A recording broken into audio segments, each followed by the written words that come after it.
เลิกเป็นเมียน้อยแล้วอายสิมาขอเป็นเมียใหญ่ของอายสมศักดิ์ศรีจัดงานกินน้องให้น้องตามประเพณีอยู่แบบบ่ได้หลบลีบ่มีใครจะก้าวขวัญถ้าอายจริงใจอย่าได้คิดหลงบ่ตีเป็นน้ำตายสองเพียงบอกว่าอายต้องการเป็นเมียน้อยเขาน้องเศร้าอยู่อย่างทรมานเขาว่างจากเมียอยู่บ้านเขานั้นจึงมานาเมียก็เพียงแต่เป็นเมียน้อยเขาด่าเขาปล่อยเมียน้อยบ่มีสิทธิ์หยังทนทุกข์และเหงาซึมเศร้าอยู่เพียงลำพังสงสารแต่พอแอวบางน้องนางทนทุกข์เรื่อยมาน้องเลิกกับเขาแล้วมาอีหลีเด้ออายให้หักด้วยใจ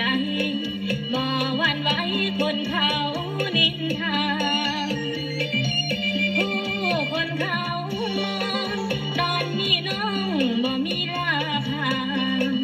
ถ้าอายสิทันอาสาน้องนี่นะสิเลิกเป็นเมียน้อย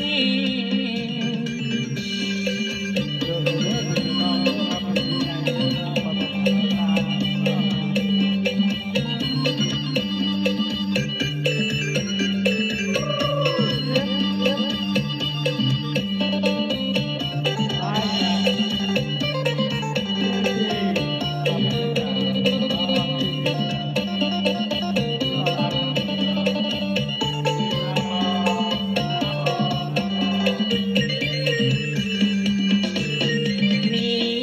ยก็เพียงแต่เป็นเมียน้อยเขาด่าเขาปล่อยเมียน้อยบ่มีสิทธิ์หยังทนทุกข์และเหงาซึมเศร้าอยู่เพียงลำพังสงสารแต่พอแอวบางน้องนางทนทุกข์เรื่อยมาน้องเลิกกับเขาแล้วมาอีหลีเด้ออายให้หักด้วยใจบ่หวั่นไหวคนเขานินทาผู้คนเขามองตอนนี้น้องบ่มีราคาถ้าอายสิทันอาสาน้องนี่นะ